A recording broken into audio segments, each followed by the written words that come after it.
ಎಲ್ಲ ದೇವ ಜನರಿಗೂ ಕ್ರಿಸ್ತ ಯೇಸುವಿನ ನಾಮದಲ್ಲಿ ವಂದನೆಗಳು. ಪ್ರಿಯ ದೇವ ಮಕ್ಕಳೇ, ಹೇಗಿದ್ದೀರಿ? ನನ್ನಂತೆಯೇ ದೇವರು ನಿಮ್ಮನ್ನು ಉತ್ತಮವಾಗಿಟ್ಟಿದ್ದಾನೆ ಎಂಬುದಾಗಿ ನಾನು ಕ್ರಿಸ್ತನಲ್ಲಿ ಸೇವಕ ಪ್ರಸನ್ನ ಕುಮಾರ್. ಬನ್ನಿ, ಈ ದಿನ ಒಂದು ವಿಷಯವನ್ನ ಧ್ಯಾನಿಸಿಕೊಳ್ಳೋಣ. ಪ್ರಿಯ ದೇವ ಮಕ್ಕಳೇ, ನಮ್ಮ ಬೈಬಲ್ ಅನ್ನ ದಾನಿಯೇಲನ ಗ್ರಂಥ 3ನೇ ಅಧ್ಯಾಯಕ್ಕೆ ತಿರುಗಿಸಬೇಕೆಂಬುದಾಗಿ ಪ್ರೀತಿಯಿಂದ ಮನವಿ ಮಾಡುವವನಾಗಿದ್ದೇನೆ. ಈ ದಾನಿಯೇಲನ ಗ್ರಂಥ 3ನೇ ಅಧ್ಯಾಯ ನಾವು ನೋಡುವಾಗ, ನೆಬೂಕದ್ನೆಚ್ಚರ್ ಎಂಬುವಂಥ ಅರಸನು 90 ಅಡಿ ಎತ್ತರದ 9 ಅಡಿ ಅಗಲದ ಒಂದು ವಿಗ್ರಹವನ್ನು ಸ್ಥಾಪಿಸಿ, ಆ ವಿಗ್ರಹಕ್ಕೆ ಅಡ್ಡ ಬೀಳೋದಕ್ಕೋಸ್ಕರವಾಗಿ ಪ್ರಪಂಚದ ಎಲ್ಲ ಪ್ರದೇಶಗಳ ಮೇಲಿದ್ದಂಥ ಜ್ಞಾನಿಗಳನ್ನ, ಮೇಲ್ವಿಚಾರಕರನ್ನ, ಖಜನ್ಸಿಗಳನ್ನ, ಎಲ್ಲ ಶತಾಧಿಪತಿಗಳನ್ನ, ನ್ಯಾಯಾಧಿಪತಿಗಳನ್ನ ಕರೆಸಿ ಅವರೆಲ್ಲರೂ ಬಂದು ಆ ಒಂದು ವಿಗ್ರಹಕ್ಕೆ ಅಡ್ಡ ಬೀಳಬೇಕು ಎಂಬುದಾಗಿ ಅಪ್ಪಣೆಯನ್ನ ಕೊಡ್ತಾನೆ. ಆಗ ಆ ಪ್ರತಿಷ್ಠೆಗೆ ಬಂದಾಗ, ಆ ವಿಗ್ರಹದ ಪ್ರತಿಷ್ಠೆಗೆ ಬಂದಂಥ ಪ್ರತಿಯೊಬ್ಬರು ಆ ವಿಗ್ರಹಕ್ಕೆ ಅಡ್ಡ ಬಿದ್ದು ಅವ್ರೇನ್ ಮಾಡ್ತಾರಂದ್ರೆ ರಾಜನ ಮಾತಿಗೆ ವಿಧೇಯರಾಗ್ತಾರೆ. ಆದ್ರೆ ಅಲ್ಲಿದ್ದಂಥ 3 ವ್ಯಕ್ತಿಗಳು, ಅಂದ್ರೆ ಆ ಕಸ್ದಿಯರ ದೇಶವಾದಂಥ, ಬಾಬೇಲಿನ ದೇಶವಾದಂಥ ಆ ಒಂದು ಬಾಬೇಲಿನಲ್ಲಿ ಶದ್ರೇಕ್, ಮೆಷಕ್, ಅಬೇದ್ನೆಗೋ ಎಂಬ ಈ 3 ಜನರು ಆ ಒಬ್ಬ ರಾಜನ ಮಾತಿಗೆ ವಿಧೇಯರಾಗುವುದಿಲ್ಲ. ಆಗ ಕಸ್ದಿಯರಾದಂಥ, ಅಂದ್ರೆ ಬಾಬೇಲಿನ ಕೆಲವು ಜನರು ಬಂದು ಅರಸನಿಗೆ ಹೀಗೆ ಫಿರ್ಯಾದಿಯನ್ನು ಹೇಳ್ತಾರೆ: ರಾಜನೇ, ನಿನ್ನ ಮಾತನ್ನಾಗ್ಲಿ, ನಿನ್ನ ನಿಯಮವನ್ನಾಗ್ಲಿ, ನಿನ್ನ ಆಜ್ಞೆಯನ್ನಾಗ್ಲಿ, ನಿನ್ನ ದೇವರನ್ನಾಗ್ಲಿ ಪಾಲಿಸದೇ ಇರುವಂತ, ವಿಧೇಯರಾಗದೇ ಇರುವಂತ ಈ 3 ಜನ ಇದ್ದಾರೆ. ಅವರ ಹೆಸರು ಶದ್ರೇಕ್, ಮೆಷಕ್, ಅಬೇದ್ನೆಗೋ ಎಂಬುದಾಗಿ ಆ ಒಬ್ಬ ರಾಜನ ಮುಂದೆ ಚಾಡಿ ಹೇಳೋದನ್ನ ನಾವು ನೋಡ್ತೇವೆ. ಆಗ ರಾಜನು ಬಹಳ ಕೋಪಿತನಾಗಿ ಶದ್ರೇಕ್, ಮೆಷಕ್, ಅಬೇದ್ನೆಗೋ ಎಂಬ ಈ 3 ಜನರನ್ನ ಕರೆಸಿ ಅವ್ರಿಗೆ ಹೇಳ್ತಾನೆ: ನೋಡು, ಈಗಲಾದ್ರೂ ನೀವೇನ್ ಮಾಡ್ರಿ, ಎಲ್ಲಾ ವಾದ್ಯಗೋಷ್ಠಿಗಳು ನುಡಿಸಲ್ಪಡುವಾಗ ಈಗಲಾದ್ರೂ ನೀವೇನ್ ಮಾಡ್ರಿ, ವಿಗ್ರಹಕ್ಕೆ ಅಡ್ಡ ಬೀಳ್ರಿ ಎಂಬುದಾಗಿ ಹೇಳ್ತಾನೆ. ಹೇಳಿ ಆದ್ಮೇಲೆ ಅವನೊಂದು ಮಾತನ್ನು ಹೇಳ್ತಾನೆ: ನಿಮ್ಮನ್ನ ನನ್ನ ಕೈಯಿಂದ ಬಿಡಿಸುವಂತ ದೇವರು ಯಾರೂ ಇಲ್ಲ ಎಂಬುದಾಗಿ ಸ್ಪಷ್ಟವಾಗಿ ಅವರಿಗೆ ಹೇಳ್ತಾನೆ. ಜಾಗ್ರತೆ ಕೇಳಿಸ್ಕೊಳ್ರಿ. ಈಗ ಶದ್ರೇಕ್, ಮೆಷಕ್, ಅಬೇದ್ನೆಗೋ ಎಂಬವರ ಮುಂದೆ ಇದ್ದದ್ದು ಸಾಧಾರಣವಾದಂತ ಒಂದು ಸಮಸ್ಯೆ ಆಗಿರಲಿಲ್ಲ.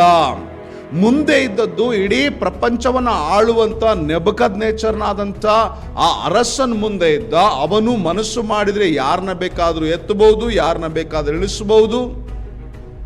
ಯಾಕಂದ್ರೆ ದೇವರು ಅಂಥ ಅಧಿಕಾರವನ್ನ, ಅಂಥ ಒಂದು ಸ್ಥಾನಮಾನವನ್ನ ಆ ನೆಬೂಕದ್ನೆಚ್ಚರನಿಗೆ ಕೊಟ್ಟಿದ್ನು. ಮತ್ತೆ ಅಷ್ಟು ಮಾತ್ರವಲ್ಲ, ಅಲ್ಲಿದ್ದಂಥ ಆ ಬಾಬೆಲ್ ಸಂಸ್ಥಾನದಲ್ಲಿದ್ದಂಥ ಎಲ್ಲಾ ರೀತಿಯ ಕಸ್ದಿಯರು ಇವರಿಗೆ ವಿರುದ್ಧವಾಗಿದ್ರು. ಮತ್ತೆ ಈಗ ಇವರು ಹೋಗಿ ಆ ವಿಗ್ರಹಕ್ಕೆ ಅಡ್ಡ ಬೀಳಬೇಕಾಗಿತ್ತು. ಆ ವಿಗ್ರಹಕ್ಕೆ ಅಡ್ಡ ಬಿದ್ದರೆ ಇವರ ಪ್ರಾಣಗಳು ಉಳಿತಾ ಇದ್ವು. ಇವರು ಅಡ್ಡ ಬೀಳದೆ ಹೋದ್ರೆ ಇವರ ಪ್ರಾಣ ಉಳಿತಾ ಇರಲಿಲ್ಲ. ಇವರನ್ನ ಹೇಗೆ ಆ ವಿಗ್ರಹಕ್ಕೆ ಅಡ್ಡ ಬೀಳದೆ ಹೋದ್ರೆ ಹೇಗೆ ಇವರನ್ನ ಕೊಲ್ತಾ ಇದ್ರು, ಹೇಗೆ ಇವರಿಗೆ ಮರಣ ಶಿಕ್ಷೆ ಬರ್ತಾ ಇತ್ತು? ಬೆಂಕಿಯಲ್ಲಿ ಹಾಕಿ ಸುಡಲ್ಪಡ್ತಾ ಇದ್ರು. ಅಂದ್ರೆ ಈ ಭಯಂಕರವಾದಂತ, ಘನಘೋರವಾದಂತ ಈ ಒಂದು ಸಮಸ್ಯೆ ಅವರ ಮುಂದೆ ಇತ್ತು. ಆದ್ರೆ ಜಾಗ್ರತೆ ಕೇಳಿಸ್ಕೊಳ್ರಿ.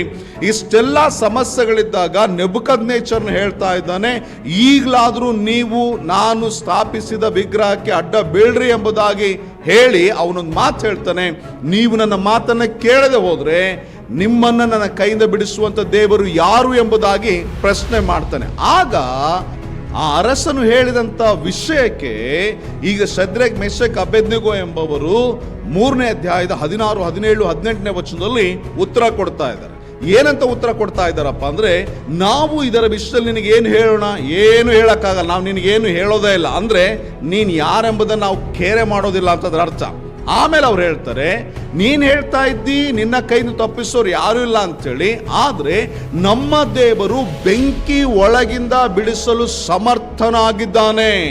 ಅಂದ್ರೆ ನೀನ್ ಬೆಂಕಿ ಒಳಗೆ ಹಾಕುವಂತ ಅಧಿಕಾರ ನಿನಗಿದೆ, ಬೆಂಕಿಗೆ ಹಾಕುವಂತ ಅಪ್ಪಣೆ ಕೊಡೋ ಅಧಿಕಾರ ನಿನಗಿದೆ. ಆದ್ರೆ ಆ ಬೆಂಕಿ ಒಳಗಿನ ತಪ್ಪಿಸ್ಲಿಕ್ಕೆ ಸಾಮರ್ಥ್ಯ, ಅಧಿಕಾರ ನನ್ನ ದೇವರಿಗಿದೆ.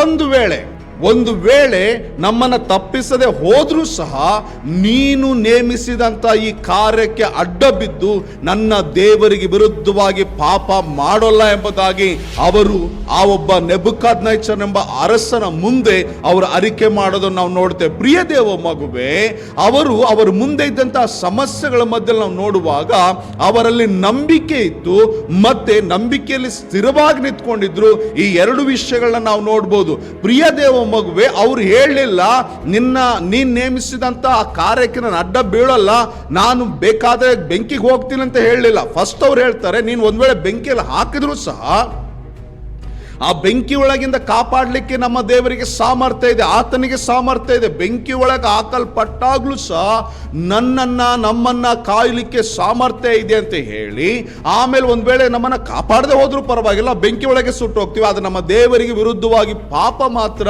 ನಾವು ಮಾಡಲ್ಲ ಎಂಬುದಾಗಿ ಆ ಭಕ್ತರು ಅರಿಕೆ ಮಾಡೋದನ್ನು ನಾವು ನೋಡ್ತೇವೆ. ಸಮಸ್ಯೆ ಇವರ ನಂಬಿಕೆಯನ್ನು ಅಡಗಿಸ್ಲಿಕ್ಕೆ ಬಂದ್ರೆ, ಆದ್ರೆ ಇವರ ನಂಬಿಕೆ ಆ ಒಂದು ಸಮಸ್ಯೆನೇ ಅಡಗಿಸುವಂತ ವಿಧಕ್ಕೆ ಸಾಗಿ ಹೋಗೋದನ್ನು ನಾವು ನೋಡ್ತೇವೆ. ಪ್ರಿಯ ದೇವ ಮಗುವೆ, ಅವರನ್ನ ಬೆಂಕಿಗೆ ತಕೊಂಡೋಗಿ ಹಾಕಿದಾಗ ಅಲ್ಲಿ ನಾವು ನೋಡ್ತೇವೆ ದೇವರು ಅವರನ್ನ ಕಾಪಾಡೋದನ್ನು ನಾವು ನೋಡ್ತೇವೆ. ದೇವರು ಅವರನ್ನ ಕಾಪಾಡಿದಾಗ ಆ ಕಾಪಾಡುವಿಕೆಯನ್ನ ಅರಸನಾದ ನೆಬೂಕದ್ನೆಚ್ಚರ್ ನೋಡ್ತಾನೆ. ಅವರನ್ನ ಹೊರಗೆ ಕರೆದಾದ ಮೇಲೆ ಶದ್ರೇಕ್, ಮೆಷಕ್, ಅಬೇದ್ನೆಗೋ ಎಂಬವರನ್ನ ಚೆಕ್ ಮಾಡ್ಲಿಕ್ಕೆ ಪ್ರಧಾನರು, ಜ್ಞಾನಿಗಳು ಎಲ್ಲರೂ ಹೋಗಿ ಚೆಕ್ ಮಾಡ್ತಾರೆ. ಪ್ರಿಯ ದೇವ ಮಗುವೆ, ಎಲ್ಲರೂ ಚೆಕ್ ಮಾಡಿದಾಗ ಅವರ ಕೂದಲಾದ್ರೂ ಸುಟ್ಟಿರ್ಲಿಲ್ಲ, ಅವರ ಬೆಂಕಿಯ ವಾಸನೆ ಆದ್ರೂ ಅವರ ದೇಹದ ಮೇಲೆ ಇರಲಿಲ್ಲ ಎಂಬುದಾಗಿ ಬೈಬಲ್ ವಾಕ್ಯ ಮಾತಾಡ್ತದೆ. ಅದಾದ ತರುವಾಯ ನೆಬೂಕದ್ನೆಚ್ಚರನು ಎಲ್ಲಾ ತನ್ನ ಆಡಳಿತದ ಎಲ್ಲಾ ಸ್ಥಳಗಳಿಗೆ ಇವರ ದೇವರಿಗೆ ವಿರುದ್ಧವಾಗಿ ಯಾರಾದ್ರೂ ಮಾತಾಡಿದ್ರೆ ಅವರನ್ನ ಕೊಲ್ಲಬೇಕು ಅಥವಾ ಅವರಿಗೆ ಮರಣ ಶಿಕ್ಷೆ ಎಂಬ ಒಂದು ವಿಧಿಯನ್ನ ನೇಮಿಸೋದನ್ನ ನಾವು ನೋಡ್ತೇವೆ. ಪ್ರಿಯ ದೇವ ಮಗುವೆ, ನಾನು ಏನ್ ಹೇಳ್ತೀನಂದ್ರೆ, ನಾವು ಈ ಒಂದು ಶದ್ರೇಕ್, ಮೆಷಕ್, ಅಬೇದ್ನೆಗೋ ಅವರ ನಂಬಿಕೆ ಮತ್ತು ನಂಬಿಕೆಯಲ್ಲಿ ಸ್ಥಿರವಾದಂತ ಜೀವಿತದಿಂದ ನಾವು ಕಲಿಯುವಂತ ವಿಷಯ ಏನಪ್ಪಾ ಅಂದ್ರೆ, ನಾವು ನಂಬಿಕೆ ಒಳಗೆ ನಿಲ್ಲಬೇಕು, ನಂಬಿಕೆ ಒಳಗೆ ನೆಲೆಗೊಳ್ಳಬೇಕು, ನಾವು ಜಯ ಹೊಂದಬೇಕಾಗಿದೆ. ಯಾಕಂತ ಹೇಳಿದ್ರೆ ನಾವು ನಮ್ಮ ಜೀವಿತದಲ್ಲಿ ನಾವು ಜೀವಿಸ್ತಾ ಇದ್ದಾಗ ಸಮಸ್ಯೆಗಳು ನಮ್ಮ ನಂಬಿಕೆಯನ್ನು ಅಡಗಿಸಬೇಕೆಂಬುದಾಗಿ ಬರ್ತವೆ, ಸಮಸ್ಯೆಗಳು ನಮ್ಮ ನಂಬಿಕೆಯನ್ನು ಮುಳುಗಿಸಬೇಕೆಂಬುದಾಗಿ ಬರ್ತವೆ. ನಾವು ಯಾವುದೇ ರೀತಿಯಲ್ಲಿ ಹೊರಹೋಗದ ಹಾಗೆ ಎಲ್ಲಾ ರೀತಿಯ ಕಾರ್ಯಗಳು, ಎಲ್ಲಾ ರೀತಿಯ ಸಂಗತಿಗಳು ನಮ್ಮನ್ನ ಸುತ್ತುವರಿಯುವಂತವುಗಳಾಗಿವೆ. ಅದು ಪಾಪ ಆಗಿರಬಹುದು, ಅದು ಅಜ್ಞಾನ ಆಗಿರಬಹುದು, ಅದು ತಿಳಿಗೇಡಿತನ ಆಗಿರಬಹುದು, ಅದು ಒಂದು ವೇಳೆ ಸಮಸ್ಯೆ ಹೋರಾಟಗಳಾಗಿರಬಹುದು, ಸಮಸ್ಯೆಗಳು ತಂದಾಕೋದಾಗಿರಬಹುದು, ದೇವರ ವಿಷಯದಲ್ಲಿ ತಿಳುವಳಿಕೆ ಇಲ್ಲದಿರುವಂತ ಜೀವಿತ ಆಗಿರಬಹುದು, ಏನ್ ಬೇಕಾದ್ರೂ ಆಗಿರ್ಬೋದು. ಆ ಎಲ್ಲವುಗಳನ್ನ ತಂದು ಸೈತಾನ್ ಏನ್ ಮಾಡ್ತಾನಂದ್ರೆ ನಮ್ಮನ್ನ ನಂಬಿಕೆ ಒಳಗೆ ಎದ್ದೇಳದ ಹಾಗೆ ಆ ನಂಬಿಕೆಯನ್ನು ಅಡಗಿಸಬೇಕೆಂಬುದಾಗಿ ಎಲ್ಲಾ ವಿಧದಲ್ಲಿ ಪ್ರಯತ್ನ ಪಡ್ತಾನೆ. ಆದ್ರೆ ಪ್ರಿಯ ದೇವ ಮಗುವೆ, ಜಾಗ್ರತೆ ಕೇಳಿಸ್ಕೊ. ನಂಬಿಕೆ ನಿನ್ನಲ್ಲಿ ಹುಟ್ಟಲ್ಲಿ, ನಂಬಿಕೆಯಲ್ಲಿ ಸ್ಥಿರವಾಗಿ ನಿಲ್ಲು. ಮತ್ತೆ ನಿನ್ನ ನಂಬಿಕೆಯೇ ಲೋಕವನ್ನ ಜಯಿಸುವಂತ ಆಯುಧವಾಗಿದೆ. ನಿನ್ನ ನಂಬಿಕೆ ಎಲ್ಲವನ್ನ ಜಯಿಸುವಂತದಾಗಿದೆ. ನೀನು ನಿನ್ನ ಕರ್ತನ ಮೇಲಿಟ್ಟಂತ ನಂಬಿಕೆಯೇ ಎಲ್ಲವನ್ನ ಜಯಿಸುವಂತದಾಗಿದೆ, ಎಲ್ಲವನ್ನ ಅಡಗಿಸುವಂತದಾಗಿದೆ. ಹಾಗಾಗಿ ಸೋಲ್ಬೇಡ. ಎಂಥ ಸ್ಥಿತಿಗತಿಗಳೇ ಬರಲಿ, ಎಂಥದ್ದೇ ಪರಿಸ್ಥಿತಿಗಳು ಬರಲಿ, ಎಂಥದ್ದೇ ಸನ್ನಿವೇಶಗಳು ಬರಲಿ, ಅವುಗಳ ಮಧ್ಯದಲ್ಲಿ ಎದ್ದು ನಿಲ್ಲು, ನಂಬಿಕೆಯಿಂದ ನಿಲ್ಲು, ನಂಬಿಕೆಯಿಂದ ನಿಲ್ಲು. ಯಾಕಂದ್ರೆ ಸಮಸ್ಯೆಗಳನ್ನ ಅಡಗಿಸ್ಲಿಕ್ಕೆ ಬಂದಾಗ, ನಂಬಿಕೆಯನ್ನು ಅಡಗಿಸ್ಲಿಕ್ಕೆ ಬಂದಾಗ ನೀನು ನಂಬಿಕೆಯಿಂದ ಅವುಗಳನ್ನು ಅಡಗಿಸಿ ನೀನು ಜಯವನ್ನು ಹೊಂದಬೇಕೆಂಬುದಾಗಿ ದೇವರ ಎದುರು ನೋಡ್ತಾ ಇದ್ದಾನೆ. ದೇವರು ಅದನ್ನ ಬಯಸ್ತಾ ಇದ್ದಾನೆ. ಬಾ, ದೇವರಲ್ಲಿ ನಿತ್ಕೋ, ಏನೂ ಆಗಲ್ಲ, ದೇವರಲ್ಲಿ ನಿತ್ಕೋ, ನಂಬಿಕೆಯೊಳಗೆ ನಿತ್ಕೋ, ದೇವರ ಬಳಿಯಲ್ಲೇ ನಿತ್ಕೋ. ದೇವರು ನಿನ್ನ ದೊಡ್ಡ ಸಾಕ್ಷಿಯಾಗಿ ನಿಲ್ಲಿಸುವವನಾಗಿದ್ದಾನೆ. ಇದನ್ನು ಮಾತ್ರ ನಿನ್ನ ಶ್ವಾಸ ಇರುವ ತನಕ ಮರಿಲೇ ಬೇಡ. ಬನ್ನಿ ಪ್ರಾರ್ಥನೆ ಮಾಡಿಕೊಳ್ಳೋಣ. ಪ್ರೀತಿ ಉಳ್ಳ ದೇವರೇ, ನಿನ್ನ ಮಕ್ಕಳು ಹಾದು ಹೋಗುವಂತ ಹೋರಾಟಗಳಲ್ಲಿ ಕರ್ತ ಅವರ ನಂಬಿಕೆಯನ್ನು ಹುಟ್ಟಿಸು ಕರ್ತನೆ. ನಂಬಿಕೆಯನ್ನು ಬಿಟ್ಟು ಹೋಗದೆ ನಂಬಿಕೆಯಲ್ಲಿ ನಿಲ್ಲುವಂತೆ, ನಂಬಿಕೆಯಲ್ಲಿ ಬಲಗೊಳ್ಳುವಂತೆ, ನಂಬಿಕೆಯಲ್ಲಿ ಬಲವಾಗಿ ಜೀವಿಸುವಂತೆ ನಿನ್ನ ಮಕ್ಕಳಿಗೆ ಸಹಾಯ ಮಾಡು. ನಿನ್ನ ಮಕ್ಕಳು ನಿನ್ನಲ್ಲಿ ನೆಲೆಗೊಳ್ಳುವಂತೆ, ನಿನ್ನ ಮಕ್ಕಳು ನಿನಗಾಗಿ ಬದುಕುವಂತೆ, ನಿನಗಾಗಿ ಲೋಕದಲ್ಲಿ ಸಾಕ್ಷಿಗಳಾಗಿರುವಂತೆ ನಿನ್ನ ಮಕ್ಕಳಿಗೆ ಸಹಾಯ ಮಾಡು. ಏನೇ ಬರಲಿ, ಎಂಥದ್ದೇ ಬರಲಿ, ಸೋಲದಂತೆ, ಜಗ್ಗದಂತೆ, ಬೊಗ್ಗದಂತೆ ನಿನ್ನ ಮಹಿಮೆಗಾಗಿ ಜೀವಿಸುವಂತೆ ನಿನ್ನ ಮಕ್ಕಳಿಗೆ ಸಹಾಯ ಮಾಡು. ಹೌದು, ನೀನು ಹಾಗೆ ಮಾಡಿದ್ದಕ್ಕಾಗಿ ನಿನಗೆ ಸ್ತೋತ್ರ ಮಾಡುತ್ತಾ ಯೇಸು ಕರ್ತನ ಹೆಸರಿನಲ್ಲಿ ಬೇಡ್ತೇವೆ ಪರಲೋಕದ ತಂದೆ. ಆಮೇನ್, ಆಮೇನ್, ಆಮೇನ್. ಎಲ್ಲರಿಗೂ ಪ್ರೈಸ್ ದಿ ಲಾರ್ಡ್. ದೇವರು ನಿಮ್ಮನ್ನು ಆಶೀರ್ವದಿಸಲಿ.